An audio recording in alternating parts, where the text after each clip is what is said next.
Aaron, for your presentation. Okay, is Harry here, please? No, Asif. No, it's Asif Hussain for Harry.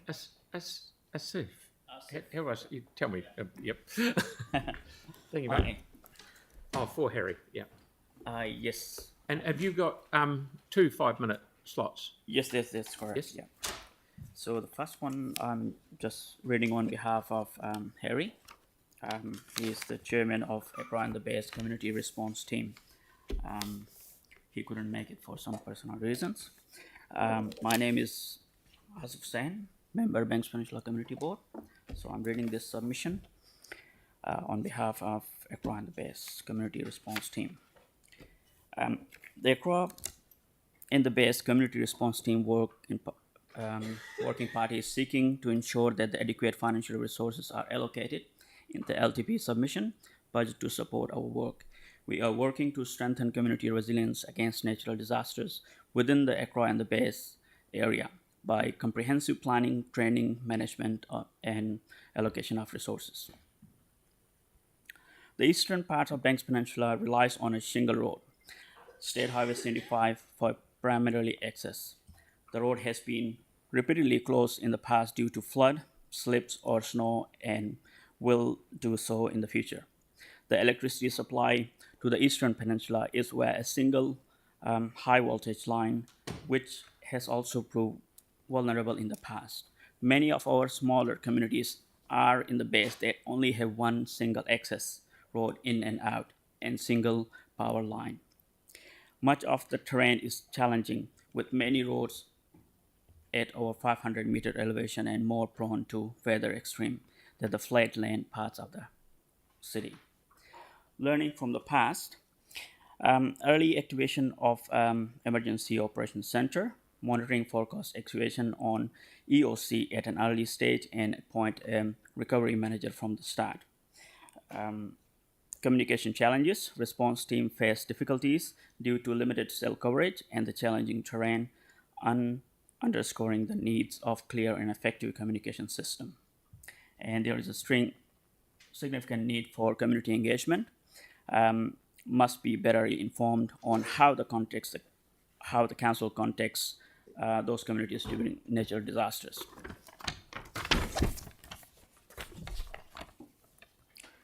So what we are doing is as follows. We have got a few set of objectives. We enable the community's capacity to prepare for a response effectively in case of emergencies, and enhance planning and coordination by utilizing large aerial satellite maps with overlays of key community features such as roads and streams. Better inform and involve the community in emergency planning and response through robust community communication and education efforts. Have effective communication system and network in place with backups all at levels of the organization. Identify resources that we have available locally at this point and plan accordingly, and train our local communities with exercise for meaningful scenarios. So we will be working at at all organization levels: at ground level, like at household planning, mid-level at community-based planning, and high level at center community response team based in Akaroa. So we would like some resources allocated in the LTB for that. We all understand the need for community preparedness and to enable effective emergency responses to protect lives and livelihoods in the face of disaster, such as flooding, tsunami, storm, fire, and earthquake. From the eastern base, a key element will always be available of local resources that can be rapidly deployed to achieve effective emergency responses adequately. So what we urge is the council to prioritize this funding request to the LTP budget 2024-34 to promote community safety and resilience. The request resources allocation will enable this organization to create and implement comprehensive community response plan across the proposed organizational levels and organize the necessary resources for fast and effective responses. By granting the allocated resources of the Council can significantly enhance community preparedness and resilience against natural disasters and other emergency events. Thank you. Okay. That's good. You just want to carry on into your... Yes, I think. Yep. Yes. Yeah, I will. Thank you. Thank you, everyone. I'm making this submission at my personal capacity. I thank the Council for providing an opportunity to speak with you. I acknowledge and value the Council efforts to maintain rates at a minimum rate, and I can understand how daunting and challenging task it would have been. Thank you for that. Between 2007 and 2017, climate change-related floods and drought cost New Zealand economy $840 million. Treasury estimate the cost of repairing damage caused by Cyclone Gabrielle and Auckland floods in 2023 to be between 9 and 14.5 billion. It is estimated that the global cascaded effects of food insecurity could cost New Zealand around 20 billion per year. That is an estimated cost. According to another estimate, a sea level rise of 20 centimeters would expose nearly 20,000 properties worth 14 billion in Christchurch and Banks Peninsula. Is the Council investing enough to protect residents, businesses, and infrastructure? Are we ready for that? A recent inquiry into the New Zealand Emergency Management System found that the country is not ready to respond to large-scale emergencies. These findings were unveiled days after I made my submission. The report highlighted that public warnings and communication were non-existent or insufficient, and the capability and capacity of civil defense staff and infrastructure were overestimated or lacking. When you look at the report by the Christchurch City Council at the December 2021 Eastern-based extreme weather event, you will find similar themes. I have experienced those shortcomings firsthand.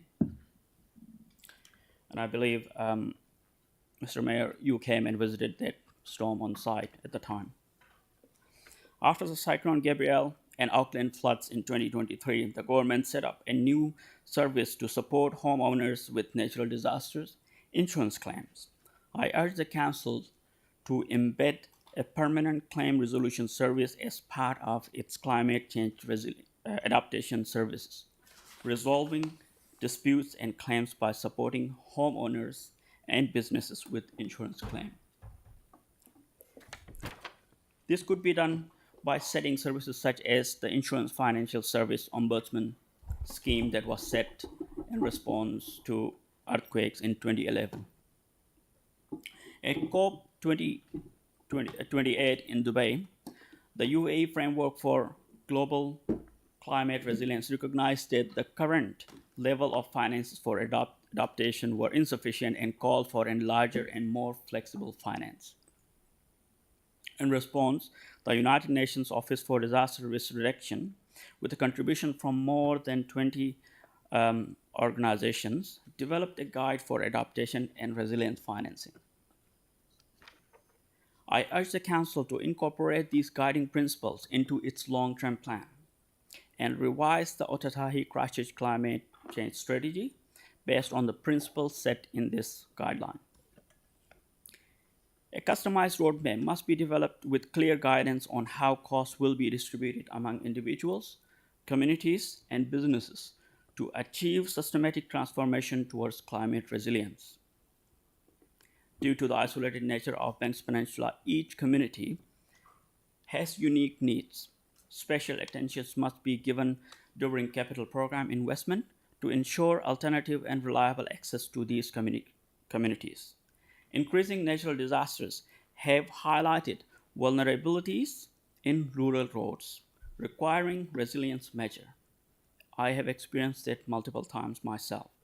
The Council response to disasters must be expedited to address these issues promptly, as delays and slow response could result in higher costs in the long run. it will have a cascaded effect. Banks Peninsula communities are proactively preparing resilience plans and urge the Council to allocate resources for emergency response hub that we are planning at the moment. Direct resource allocation to communities can enhance preparedness, resilience against disasters such as Cyclone Gabrielle and Auckland flooding. We are as resilient as we are, but it depends on resource allocation from the council side. And we need to prepare. Thank you. Thank you very much. Yes, Sarah, please. Kia ora, thanks for that, Asif. One of the things you mentioned here is the climate impacts beyond sea level rise. So would you be in favour of us shifting the focus of our coastal adaptation planning program, broadening it to climate hazards rather than just coastal hazards? That would be great. Yes. Yeah. Yes. So, So it's not all about sea level rise. Yeah. And we have seen on the peninsula, if you see, not many people live on the coastal and Right. affected. That would be great. Yeah, thanks. Yeah. Tyrone? Thank you. I think Sarah's kind of touched on what I wanted to touch on, Phil. Thank you. Okay, And that's right. Asif's answered it. Any other questions? Brilliant. Well done. Thank you very much. Yeah. Thank Good on you. you. Okay. Logan, please.